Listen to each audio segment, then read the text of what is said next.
기도하시겠습니다. 하나님 아버지 감사합니다. 다시 말씀의 자리에 나왔습니다. 성령 하나님, 이 시간 우리의 마음의 문을 열어주시고 지혜의 문을 열어주시고 우리 모든 심령이 주님을 바라보며 깨달을 수 있도록 허락하여 주셔서 아버지 하나님, 성령님의 은혜로 말미암아 주님의 말씀을 듣는 복된 시간 되게 하여 주옵소서. 말씀의 뜻을 밝히 하는 시간 되게 하시고 말씀으로 우리의 믿음을 굳게 세우는 시간 되게 하시며 주님 붙들고 승리하는 복된 시간 되게 하여 주옵소서. 우리 주님 예수님의 이름으로 기도합니다. 아멘. 히브리서 말씀이 참 어렵습니다. 저도 이제 설교를 하기 위해서 히브리서 말씀을 오늘 말씀을 쭉 읽었는데요. 처음에 딱 읽고서 이게 무슨 소리야 하면서 읽었던 기억이 납니다. 그렇지만 우리가 말씀을 하나하나 깊이 들어가 보면 또 얘네 놀라운 보물이 감추어져 있습니다. 오늘 말씀을 통해서 하나님의 뜻을 깊이 깨닫는 우리 모든 성도님들 되시기를 주님의 이름으로 축복합니다. 어릴 적에 이러한 질문을 한 적이 있습니다. 우리가 만일 하나님을 직접 만나게 되면, 하나님을 이렇게 대면하게 되면 어떻게 될까? 성도 여러분, 우리가 만일 하나님을 직접 만나게 되면 어떻게 될까요? 우리가 하나님을 직접 만나게 되면 어떻게 된다고 생각하십니까? 우리가 자주 들었던 말들이 있습니다. 이 질문에 관해서 우리는 보통 이렇게 듣습니다. 너 하나님 직접 만나면 죽어. 하나님 만나면 살 수가 없어. 이런 이야기를 우리는 듣곤 했을 것입니다. 성도 여러분, 이 대답에 대해서 어떻게 생각하십니까? 우리가 하나님을 직접 만나면 죽을까요? 아니면 살아남을 수 있을까요? 오늘은 이 질문을 가지고 말씀을 시작해보고자 합니다. 오늘 말씀에 사실 그 정답이 있습니다. 오늘 말씀이 바로 이러한 이야기에 관한 말씀이기 때문입니다. 아까 조금 어려웠는데요. 18절부터 21절까지 말씀을 우리가 또 다시 한번 보도록 하겠습니다. 제가 읽을 때 우리 성도님들이 눈으로 함께 따라 읽어주시기 바랍니다. 너희는 만질 수 있고 불이 붙는 산과 침침함과 흑암과 폭풍과 나팔 소리와 말하는 소리가 있는 곳에 이른 것이 아니라 그 소리를 듣는 자들은 더 말씀하지 아니하시기를 구하였으니 이는 짐승이라도 그 산에 들어가면 돌로 침을 당하려 하신 명령을 그들이 견디지 못함이라. 그 보이는 바가 이렇듯 무섭기로 모세도 이르되 내가 심히 두렵고 떨린다 하였느니라. 아멘. 이 18절부터 21절까지 말씀은 구약에 있는 한 사건을 묘사하는 말씀입니다. 이 말씀은 모세가 하나님 앞에 대면했을 때, 모세가 하나님을 만나기 위해서 시내산으로 올라갔을 때 그 시내산의 상황을 묘사하는 말씀입니다. 그때는 그 시내산은 어떠한 상황이었을까요? 산에는 불이 타오르고 있었고 검은 구름과 암흑에 쌓인 채 산 꼭대기에 폭풍이 일고 있었습니다. 그리고 그 가운데 나팔 소리가 울리고 무서운 사람 소리가 들려왔습니다. 그 말씀이 얼마나 무서운지 그 음성을 듣는 사람들은 더 이상 말씀하지 마옵소서 간청할 정도였습니다. 그러니까 이제 모세가 하나님을 만나러 시내산에 올라왔는데 그 시내산 앞 꼭대기에 올라왔을 때 하나님이 가까워 오니 엄청나게 두려운 상황들이 펼쳐지고 있었다는 것입니다. 하나님께서는 그때 명령하셨습니다. 비록 짐승이라 할지라도 그 산에 닿기만 하면 돌에 맞아 죽을 것이다. 하나님의 임재 앞에 서게 되면, 하나님을 대면하게 되면 다 죽을 것이다 라고 하나님께서 말씀하고 계시는 것입니다. 하나님이 가까워지자 얼마나 무서웠는지 모세도 내가 심히 두렵고 떨린다 라고 고백하였습니다. 그러니까 이제 오늘 18절부터 21절까지 말씀은 이 모세가 시내산 꼭대기에 올라가서 하나님을 만나러 가는 광경들을 설명해 주고 있는 말씀입니다. 실제로 출애굽기 33장 20절에서는 이와 같이 선포합니다. 또 이르시되 네가 내 얼굴을 보지 못하리니 나를 보고 살 자가 없음이니라. 하나님은 너무나 거룩한 존재이기에 죄인인 우리가 하나님 앞에 서면 마치 그림자가 빛 앞에서 사라지듯 우리는 죽고 말 것이라고 성경은 증언하고 있는 것입니다. 그러니까 하나님 만나면 사냐 죽느냐 라고 물어봤을 때 이 구약 성경에 따르면 우리 모두는 하나님 앞에 서면 다 죽는다고 대답하는 것이 정답입니다. 그래서 우리 하나님께서는 모세를 만날 때에도 특별한 방법으로 만나셨습니다. 이제 모세가 간절히 기도해요. 하나님, 그래도 제가 하나님 한번 만나보고 싶습니다. 하나님 한번 대면하고 싶습니다. 간절히 기도를 합니다. 그랬더니 하나님께서 어떻게 하시냐면요, 커다란 바위 틈 사이로 모세를 집어넣습니다. 그리고 그 모세 위에 하나님의 손으로 모세를 덮어주세요. 그리고 그 하나님이 덮은 상태로 그 모세 옆을 하나님께서 빠르게 지나가십니다. 그리고 하나님이 지나가시고 난 다음에 그제서야 손을 떼어주세요. 그래서 모세가 딱 나와서 보니까 하나님의 뒷모습만을 보게 됩니다. 그러니까 모세가 하나님의 얼굴을 직접 대면하여 보면은 죽으니까 하나님께서 하나님이 지나가시고 뒷모습만 모세에게 당신의 모습을 드러내 주신 것이죠. 그리고 그 이후에 소통을 할 때도 이런 안개와 같은 구름을 가득 끼우게 해서 하나님을 직접 대면하지 않고 간접적으로 하나님을 만날 수 있도록 하나님께서 모세를 배려하십니다. 하나님께서는 이처럼 모세를 보호하시면서 모세를 만나 주신 것입니다. 이게 바로 구약시대에 하나님의 백성을 만나는 장면의 모습이죠.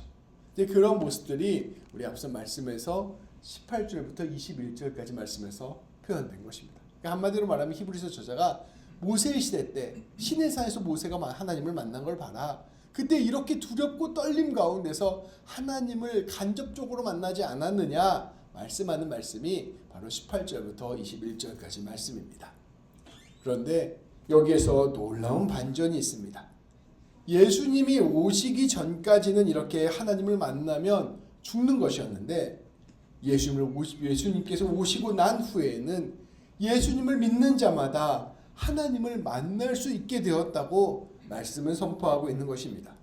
그래서 예수님이 오신 다음에 예수님을 믿는 사람은 이제 하나님을 마주 보아도 죽지 않게 되었습니다. 아까 마치 하나님 앞에 죽는 것을 그림자와 빛으로 설명을 했습니다. 빛이 탁 비치면 그림자가 바로 사라지잖아요. 이와 마찬가지로 완전히 거룩한 하나님이 딱 들어서면 죄인된 우리는 그 앞에서 살아남을 수 없고 바로 죽는다는 것입니다. 그런데 예수님의 보혈로 말미암아 우리가 의로운 자로 칭함을 받게 되었습니다. 그래서 하나님이 나타나셔도 더 이상 우리가 하나님 앞에서 죽지 않는 존재가 되었다는 것을 이어지는 말씀에서 선포하고 있는 것이죠. 22절부터 24절까지 말씀입니다. 우리 함께 봉독하도록 하겠습니다. 그러나 너희가 이른 곳은 시온산과 살아계신 하나님의 도성인 하늘의 예루살렘과 천만 천사와 하늘에 기록된 장자들의 모임과 교회와 만민의 심판자이신 하나님과 및 온전하게 된 의인의 영들과 새 언약의 중보자이신 예수와 및 아벨의 피보다 더 나은 것을 말하는 뿌린 비니라. 아멘. 이 말씀을 이해하기 위해서는 우리가 예전에 나누었던 하늘의 장막 개념, 하늘의 성막 개념, 하늘의 성전 개념을 이해해야 합니다. 우리 예수 하나님께서는 앞서 구약시대에 이스라엘 백성들을 위해서 이 땅에 장막, 성막, 성전을 만들게 하셨습니다. 그러니까 텐트로 만든 것은 성막이고요. 또 장막이라고도 부르고요. 건물로 지은 것은 성전이죠. 그래서 그곳에서 지성소 안에서 대제사장을 통하여 하나님의 임재를 이스라엘 백성들이 경험하게 하셨습니다. 그러니까 처음 하나님께서 이스라엘 백성들에게 자신의 모습을 드러내시는 그 임재의 사건이 시내산 위에서 모세에게 하나님이 나타나신 사건이었다면 이제 그 전통을 이어서 성막에서 성전에서 이 대제사장들이 하나님을 만나는 경험들을 하게 된 것이죠. 근데 그것도 1년에 한 번 대속죄일에 모든 이스라엘 백성들을 위하여 제사를 드리고 하나님 앞에 제사된 피의 보혈로 그 제사된 피로 용서함을 받은 대제사장이 단 한 번 하나님 앞에 간접적으로 하나님의 임재를 경험하는 것이 바로 하나님을 만나는 방법이었습니다. 그것이 바로 이스라엘 백성들이 하나님을 만나는 통로였던 것이죠. 그런데 예수님이 오시고 난 다음에 어떠한 일이 일어났습니까? 히브리서 말씀에 따르면 예전에는 이 땅에 지어진 성막, 이 땅에 지어진 성전에서 대제사장이 한 번 하나님을 만났다면, 이제는 예수님께서 하늘에 계신 하늘의 성전에서 대제사장이 되셔서 그곳에서 자신의 몸을 제물로 바치셔서 하나님과 우리 사이의 관계를 완전히 회복시키시고, 예수님이 대제사장이 되셔서 우리가 날마다 하늘의 지성소에 들어갈 수 있게 하셨다라고 말씀은 이야기하고 있습니다. 예수님 덕분에 우리가 하늘의 성전에서 하나님의 직접적인 임재 앞에 설 수 있게 되었다는 것을 말씀은 설명하고 있는 것이죠. 이 하늘의 성전이라는 것은 공간적인 개념이라기보다는 영적인 개념으로 이해해야 합니다. 우리 모든 성도들이 곧 성전이 되었으며, 우리가 있는 모든 곳이 바로 예수님으로 말미암아 지성소가 되었다는 것을 히브리서 말씀은 전하고 있는 것이죠. 그래서 구약의 시대 때는 하나님을 만나기 위해서는 예루살렘에 가야 했습니다. 그래서 구약 성경에 끊임없이 나오는 이야기가, 특별히 사무엘상하, 열왕기상하, 그 이야기에 끊임없이 나온 이야기가 제사를 드리기 위해서 예루살렘으로 올라가야 된다라고 강조하는 내용들이 나옵니다. 그러니까 하나님을 만나려면 예루살렘 성전으로 가야 되죠. 그런데 예수님이 오신 이후부터는 예수님이 대제사장이 되어서 예수님이 자신의 몸을 제물로 드려서 우리를 위하여 제사를 드려주셨기 때문에 우리의 모든 삶이 하나님의 성전 안에 거하는 삶이 되었다는 것입니다. 그래서 특별히 어디를 가서, 예루살렘을 가서 하나님을 만나는 것이 아니라 누구든지 예수님의 이름을 부르면 그 자리가 성전이 되고, 그 자리가 하나님을 만나는 자리, 하나님의 임재를 경험하는 자리가 되었다는 것을 말씀은 우리에게 설명해 주고 있는 것입니다. 오늘 말씀은 바로 그것을 설명하고 있습니다. 여러분은 지금 시온산에 이르렀습니다 라고 이야기하고 있어요. 시온산이라는 것은 예루살렘을 의미해요. 예루살렘이 산 위에 있잖아요. 그 산 이름이 시온산이에요. 그 시온산이라는 것은 예루살렘을 의미하는데, 그 예루살렘에는 성전이 있습니다. 그래서 우리 모두는 영적인 시온산, 영적인 예루살렘, 영적인 성전에 이르렀다라고 말씀은 이야기하고 있습니다. 오늘 말씀에 보면 살아계신 하나님의 도성인 하나님의 예루살렘에 이르렀다라고 선포하고 있습니다. 그러니까 우리가 예수님을 믿게 되면 우리가 서 있는 이 자리가 영적인 예루살렘, 하늘의 예루살렘이 되는 거예요. 우리가 서 있는 이 자리가 바로 지성소가 되는 것입니다. 바로 이곳에서 하나님을 만나고 하나님의 임재를 경험하고 하나님과 동행하는 삶을 살게 되는 것이죠. 말씀은 거기서 더 놀라운 이야기를 합니다. 지금 우리의 곁에는 수많은 천사들이 있고, 교회가 있고, 하나님과 의인들의 영혼이 있고, 무엇보다 예수님이 계시고 예수님의 속죄의 피가 함께 있다는 것을 우리에게 이야기하고 있는 것이죠. 그러니까 우리의 모든 삶이 하나님 나라 안에 있는 삶, 성전 안에 있는 삶, 하나님의 임재 앞에 서는 삶, 하나님의 영광 가운데 살아가는 삶이 되었다라고 말씀은 선포하고 있는 것입니다. 이 말씀의 정신을 정확히 아는 게 굉장히 중요해요. 그래서요, 종교개혁을 하면서 이 종교개혁 이전에는 이 말씀의 의미를 잘 사람들이 알지 못하고 교회가 말씀을 오해하고 있었습니다. 근데 종교개혁자들이 이것을 뒤집으면서 말씀대로 우리가 돌아가야 한다고 선포를 한 거예요. 그래서 교회 그 천주교의 예배당은 뭐라고 부르죠? 성당이라고 부르잖아요. 근데 우리는 교회라고 부릅니다. 그 예배당이라고 불러요. 성당은 무슨 뜻이에요? 거룩한 건물이라는 뜻이잖아요. 근데 우리는 그냥 예배당 그리고 교회라고 부릅니다. 왜 그러냐면요, 카톨릭은 그 성당 건물이 특별하게 거룩하다고 주장을 했던 거예요. 근데 원래 성경 말씀에 따르면 예수를 믿는 사람은 모든 곳이 거룩한 곳이 됩니다.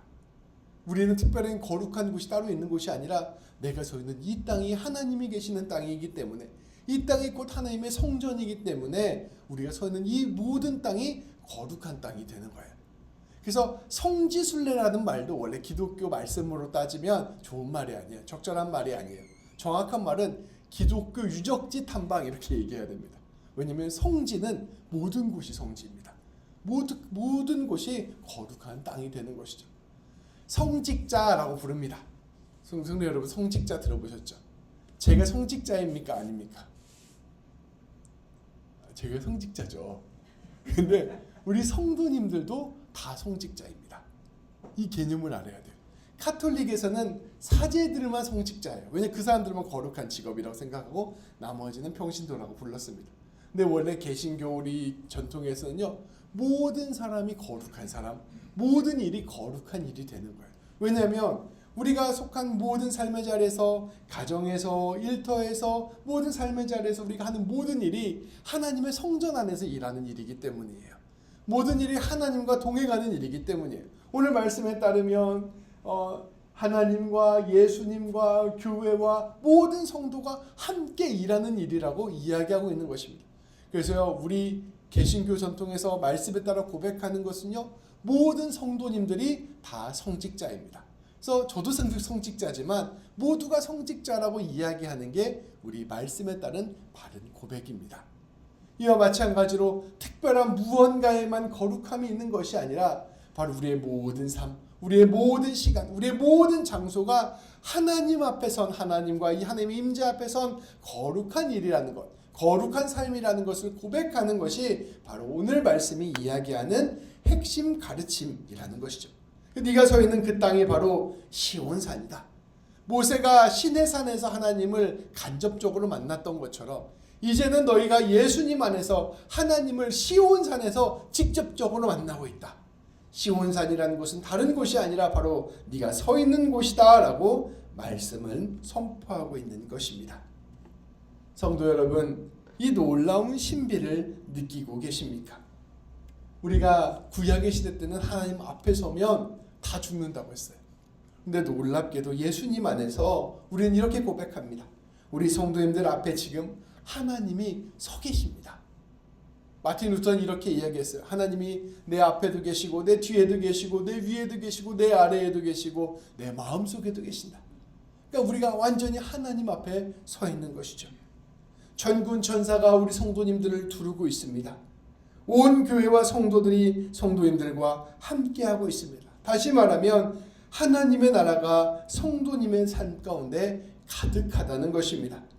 바로 이곳이 천국이고 바로 이곳이 지성소이며 바로 이곳이 예수님과 우리가 함께 축제를 나누는 삶의 자리, 예배를 나누는 삶의 자리라고 말씀은 선포하고 있는 것입니다.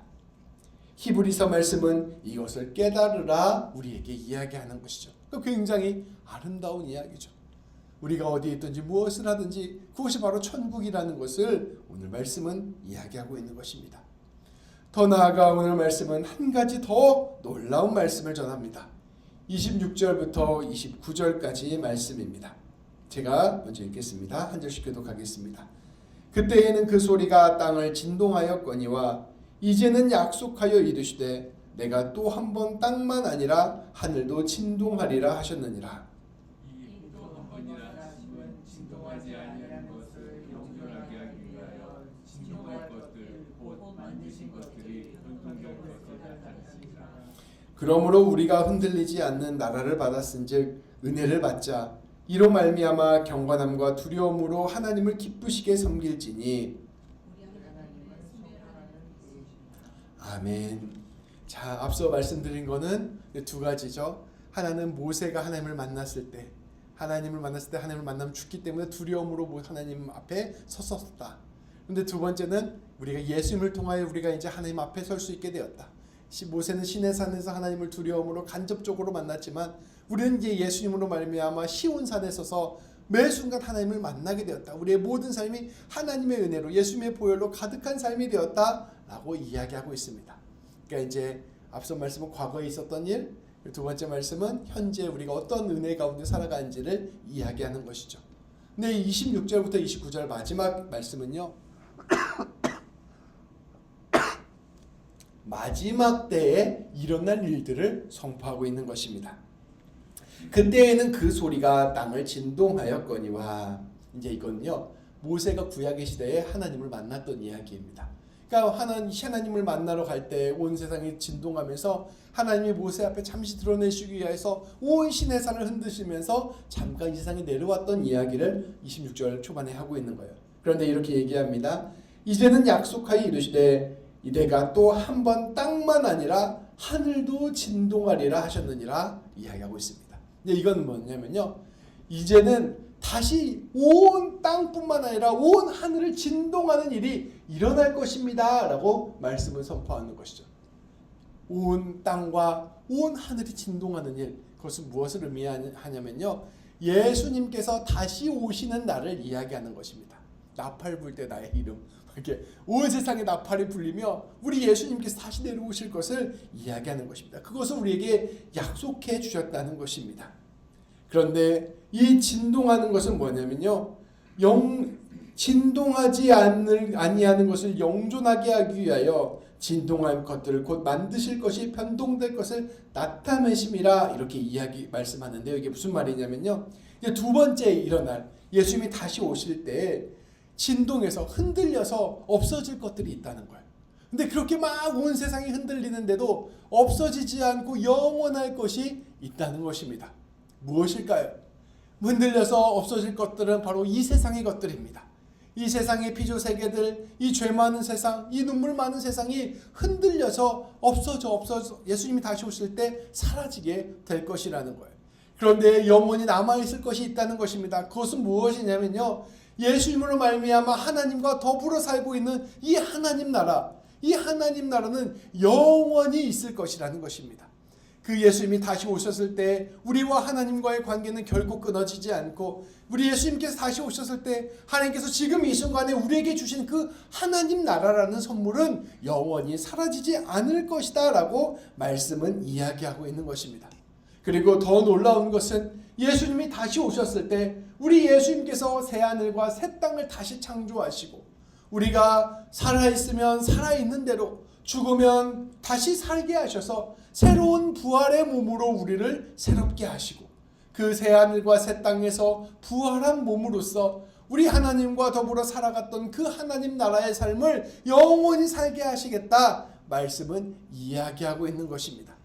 그러니 다시 말하면 우리가 예수님을 믿게 되면 우리가 살고 있는 이 자리가 바로 하나님 나라가 된다고 이야기했습니다. 이곳이 바로 하나님의 성전이 된다고 이야기했습니다. 다시 말하면 이곳에서 우리가 하나님을 만나고 하나님을 경험하며 하나님과 동행하며 하나님을 마주보고 살아가는 삶이 이미 시작됐다고 이야기했습니다. 근데 그것이 예수님이 다시 오시는 날 우리에게 완전하게 드러날 것이며, 그 우리가 함께 누리게 되는 그 하나님 나라가 영원할 것이라는 것을 28절, 27절 말씀은 선포하고 있는 것입니다. 그래서 28절에서 이렇게 얘기합니다.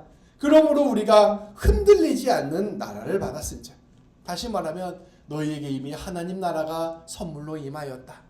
너희가 이미 하나님의 성전 안에 거하고 있다. 너희가 이미 하나님과 동행하는 삶을 살아가고 있다. 이것을 받았은즉 은혜로 이것을 받고 살아가자. 그래서 이것을 기억하고 경건함과 두려움으로 하나님을 기쁘게 섬기며 살아가자. 너희가 날마다 하나님과 함께 살아가게 되었으니 그것을 온전히 누리며 살아가자. 이 하나님께서는 이 세상의 모든 문제, 모든 악, 모든 죄악들을 다 소멸하실 것이되, 너와 맺고 있는 그 아름다운 하나님 나라, 그 사랑의 관계는 영원히 이어가실 것이다 선포하는 말씀이 바로 28절, 29절 말씀입니다. 성도는 이것을 소망의 눈으로 바라보며 하나님 나라를 미리 누리며 삶을 사는 사람들입니다. 그래서 성도라는 것은요, 영적인 눈을 뜬 사람입니다. 성도 영적인 눈을 뜨지 않으면요, 이 세상에 있는 모든 현실만을 바라보며 살아가게 돼요. 상황을 바라보고 형편을 바라보고 내 삶의 현실을 바라보고 눈앞에 보이는 것만을 바라보게 됩니다.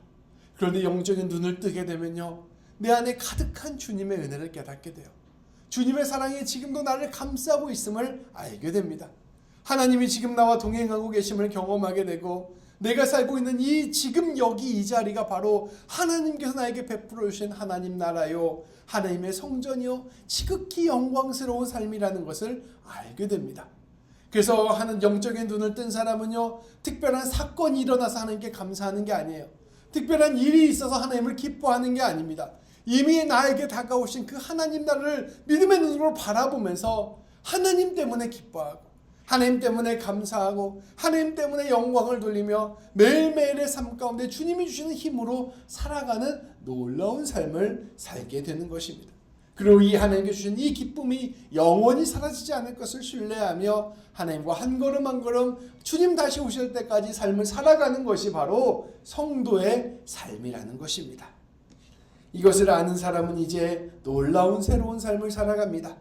오늘 말씀 첫 부분에 나오는 14절부터 17절까지 말씀을 보면 이렇게 하나님의 성전으로 살아가는 사람, 하나님과 함께 살아가는 사람의 모습을 보여줍니다. 우리 이것도 한 절씩 읽어볼게요. 우리 성도님이 먼저 읽겠습니다. 모든 사람과 더불어 화평과 거룩함을 따르라. 이것이 없이는 아무도 주를 보지 못하리라. 너희는 하나님의 은혜에 이르지 못하는 자가 없도록 하고 또 쓴뿌리가 나서 괴롭게 하여 많은 사람이 이로 말미암아 더럽게 되지 않게 하며 음행하는 자와 한 그릇 음식을 위하여 장자의 명분을 한 에서와 같이 남용된 자가 없도록 살피라. 너희가 아는 바와 같이 그가 그 후에 축복을 이어받으려고 눈물을 흘리며 구하되 버린 바가 되어 회개할 기회를 얻지 못하였느니라. 아멘. 14절 말씀은 이처럼 하나님 나라를 살아가는 삶, 하나님과 함께 살아가는 사람의 특징을 선포합니다. 그 어떠한 특징일까요? 화평하게 지내고 거룩하게 지내는 것입니다. 화평한다는 것은 예수 그리스도의 사랑으로 살아가는 것을 의미합니다. 거룩하다는 것은 하나님의 자녀로서 하나님을 닮아가는 것을 의미합니다. 그래서 모든 삶의 자리에서 하나님이 주신 사랑과 은혜를 전하고 헌신하고 섬기며 공동체를 세워가는 삶을 살아가는 것입니다. 하나님이 늘 나와 함께 하시는 것을 느끼고 경험하면서 내 삶에 하나님의 복이 가득하다는 것을 경험하면서 이곳이 내 삶의 은총이 가득하다는 것을 경험하면서 그 하나님으로 말미암아 내 안에 솟아나는 기쁨으로, 내 안에 솟아나는 감사함으로, 내 안에 주시는 평안함으로 내가 하나님의 사랑을 전하고 하나님의 성품을 전하고 하나님의 복을 전하는 삶을 살게 된다 말씀은 이야기하고 있는 것입니다. 그러한 사람은 또 어떠한 삶을 살게 될까요? 이러한 삶은 공동체를 세워가는 삶을 살게 됩니다. 오늘 말씀에 보면 쓴뿌리라고 나오는데요. 잡초, 독초와 같은 분란이 일어나지 않도록 늘 공동체 안에서 애쓰고 권면하는 삶을 살게 됩니다. 많은 사람들이 상처를 받고 해를 입는 일이 일어날 수 있습니다. 근데 그러한 일들이 공동체 안에서 일어나지 않도록 조심하며 공동체를 살려 세우는 삶을 살아가는 것이죠. 내 안에 임한 그 하나님 나라를 내가 속한 공동체 안에서, 가정 안에서, 일터 안에서, 교회 안에서 이루어가는 삶이 되는 것입니다. 이러한 일들이 일어나면 놀랍게도 성도들은 사람을 살리는 삶을 살게 됩니다. 은혜를 전하는 삶을 살게 됩니다. 미움과 상처를 회복하게 하는 일들이 일어나고 날마다 생명을 살리는 일이 일어나는 것이죠. 그래서 이렇게 해서 하나님 나라를 살아가는 사람 한둘이 있으면 그 사람들이 썩어짐으로 말미암아 공동체 전체가 살아나는 놀라운 역사가 일어나게 되는 것입니다. 그리고 그러한 사람을 통하여 하나님은 눈에 하나님을 보지 못하는 사람들에게, 영적을 눈을 뜨지 못하는 사람들에게 하나님이 여기 계시다는 것을 알게 하는 통로로 사용하시는 것입니다. 말씀은 이를 위해서 에서와 같은 태도를 특별히 조심하라고 선포합니다. 에서는 순간적인 욕심 때문에, 순간적인 감정 때문에 이 하나님 나라의 유업을 이어가는 그 귀한 가치를 팔아버렸습니다. 뒤늦게 후회했지만 아무런 소용이 없었습니다.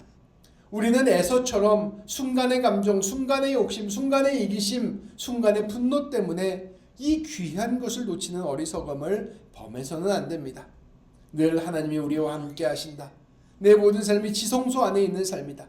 하나님 안에서 온전한 삶을 살아야 한다고 생각하며 늘 깨어서 우리의 삶을 지켜내야 할 것입니다. 순간적으로 솟아올라오는 내 말에, 순간적으로 솟아오르는 내 생각에 맡기지 말고 온전히 하나님이 나와 함께 하심을 기억하며 하나님 따라가는 삶을 살아야 하는 것입니다. 그렇게 화평함과 거룩함을 이루는 삶이 성도의 삶입니다. 제가 지난주에 노회를 갔다 왔잖아요. 근데 노회에 한 20년씩 목회를 하신 믿음의 선배들, 목사님들이 계십니다. 이제 그런 얘기, 이제 목회에 관한 이야기를 많이 하거든요. 막 얘기를 하며 한 20년 정도 목회를 할 때 한 3번 정도 위기가 찾아온대요. 이 3번을 잘 넘기면 이제 은퇴할 때가 온다는 것이죠. 그 이제 제가 한 6년차, 7년차쯤 되니까 이제 이때가 위기가 찾아올 수 있으니까 조심을 해라. 이제 막 이런 얘기를 막 해주셨거든요. 그러다가 어떤 얘기를 해주셨냐면 이제 그 목회를 하다가 이제 한 5년, 6년, 7년 이렇게 되다 보니까 당신이 정말로 이게 마음속에서 갑자기 하고 싶은 말이 막 솟아나올 때가 있었대요. 근데 그거를 참아야 고비를 넘어갈 수 있다고 합니다. 하고 싶은 말을 하면 이제 거기서 넘어진다는 거예요. 근데 이게 저는 굉장히 귀한 지혜라고 들었거든요. 그러니까 날마다 하나님을 먼저 생각하면서 이 교회의 덕을 먼저 생각하면서 하나님의 품으로 하나님의 사랑으로 참고 인내하며 품어주며 화평함과 거룩함을 이루어가는 삶이 바로 성도의 삶입니다. 성도 여러분, 언제나 사건이 일어난 후에 후회를 하는 것은 사건이 일어나기 전에 예방하는 것보다 훨씬 더 큰 힘과 에너지가 됩니다. 우리가 백신 맞으면 아프잖아요. 그래도 백신 맞아서 아프면 나중에 큰 병에 걸리지 않습니다. 근데 백신을 맞지 않으면 나중에 큰 병에 걸려서 훨씬 더 고통스러워하고 아파하게 돼요. 이와 마찬가지로 우리가 늘 내가 주님의 뜻 안에서 공동체를 살리고 생명을 살리고 사람을 살리며 사람을 세워가야지. 내 생각, 내 뜻을 먼저 말하는 것보다 하나님의 사랑으로 품어야지 생각하며 이 내 귀한 것을 잘 지켜내기 위해서 애쓰면 우리가 공동체가 혹겨졌을 때 그것을 수습하는 것보다 훨씬 더 적은 에너지로 아름다운 공동체를 이끌어갈 수 있을 것입니다. 우리는 늘 우리의 삶에 하나님이 계시다는 것을 기억하고 내 모든 삶에서 하나님이 지켜보신다는 것을 생각하면서 내 모든 삶의 자리가 거룩한 자리라는 것을 기억하고 모든 삶을 주님께서 원하시는 복된 자리로 바꾸어야 할 것입니다. 제가 우리 아내에게 프로포즈를 한다고 그 청담동에 있는 프렌치 레스토랑에 갔습니다. 제 인생에서 근데 처음 가봤어요. 처음이자 마지막이거든요. 되게 좋은 데 갔어요. 진짜 되게 좋은 데였어요. 제 기준에서는. 이제 갔는데 그런데 갈 때는 어떻게 해요? 이것도 멋지게 입고 말도 공손하게 하고 굉장히 젠틀맨이 돼서 행동을 하잖아요. 그 장소 하나가 내 모든 태도와 내 모든 말들을 바꿉니다. 그러니까 그 레스토랑 안에 있을 때는 제가 그렇게 신사였습니다. 근데 그 비슷한 즈음에 제가 예비군 훈련을 갔습니다. 예비군 훈련을 가면 누구나 다 약간 망나니가 됩니다. 옷을 풀어 헤치고 막 개구쟁이 같이 놀면서 장난도 치고 방구도 뿡뿡 끼고 이러면서 그냥 그 예비군 분위기에 휩쓸려서 똑같은 예비군 중에 한 사람이 되죠. 똑같은 사람인데 어느 곳에 있느냐에 따라서 그 사람의 모든 행동과 모든 말들이 달라지는 것을 우리가 경험할 수 있습니다. 근데 우리가 만일 내가 속한 곳이 하나님의 그 거룩한 지성소라고 한다면 내가 속한 이곳이 바로 하나님께서 함께 하시는 그 아름다운 하나님의 어전회의라고 한다면 내 모든 삶을 하나님께서 지켜보신다는 것을 진실로 깨닫는다면 우리의 모든 말, 우리의 모든 행동, 우리의 모든 삶의 태도, 우리의 모든 삶의 행동들이 다 달라질 것입니다. 그러니까 우리 오늘 말씀은 그 진짜 현실을 믿음의 눈으로 바라보고 네가 속한 이 거룩한 시온산에서 네가 하나님의 백성답게 살아야 된다. 우리에게 말씀을 선포하고 있는 것입니다. 성도 여러분, 이 놀라운 믿음의 눈을 갖게 되기를 소망합니다. 이 놀라운 믿음의 눈으로 우리의 모든 삶을 하나님 보시기에 합당한 삶으로 빚어가시기를 소망합니다. 그렇게 할 때 우리 주님께서는 우리를 통하여 아름다운 하나님의 사랑과 은혜를 온 세상에 또 우리 이웃들에게 전할 것입니다. 이러한 삶을 사는 저와 우리 모든 성도님들 되시기를 우리 주님의 이름으로 축복합니다. 기도하시겠습니다. 하나님 아버지 감사합니다. 예수를 믿는 사람들, 하나님 아버지를 아버지라고 부르는 사람들, 하나님을 믿고 하나님의 백성이 된 사람들의 모든 삶이 이제 지성소 안에 들어간 삶이요, 하나님의 임재 앞에 거하는 삶이요, 하나님의 빛 앞에서 살아가는 삶임을 깨닫게 하여 주시니 참으로 감사드립니다. 내 삶이 성전 안에 있는 삶인 것을 깨닫고 내 모든 삶이 하나님 앞에 있는 삶임을 깨달으며 내 모든 삶의 길을 하나님께서 인도하시고 책임져 주시며 깨달으며 살아가는 삶이 바로 하나님께 영광을 돌리며 살아가는 삶이라는 사실을 다시금 알게 하여 주시니 참으로 감사드립니다. 하나님, 그 하나님 우리가 기억하고 바라보면서 우리의 모든 삶을 하나님께 초점을 맞추고 살아가는 삶 되게 하여 주옵소서. 아버지, 하나님 앞에서 부끄럽지 않고 하나님 앞에서 하나님을 염려하게 하지 않으며 아버지 온전히 하나님만을 바라보고 온전히 하나님 사모하는 복된 삶 살아갈 수 있도록 인도하여 주옵소서. 특별히 내가 가장 편한 사람과 있을 때, 특별히 나 홀로 있을 때 내 모습 하나님께서 지켜보신다는 것을 꼭 기억하게 하시고 모든 삶의 자리에서 하나님 원하시는 삶으로 빚어나가는 우리 모두가 될 수 있도록 인도하여 주옵소서. 우리 주님 예수님의 이름으로 기도합니다. 아멘.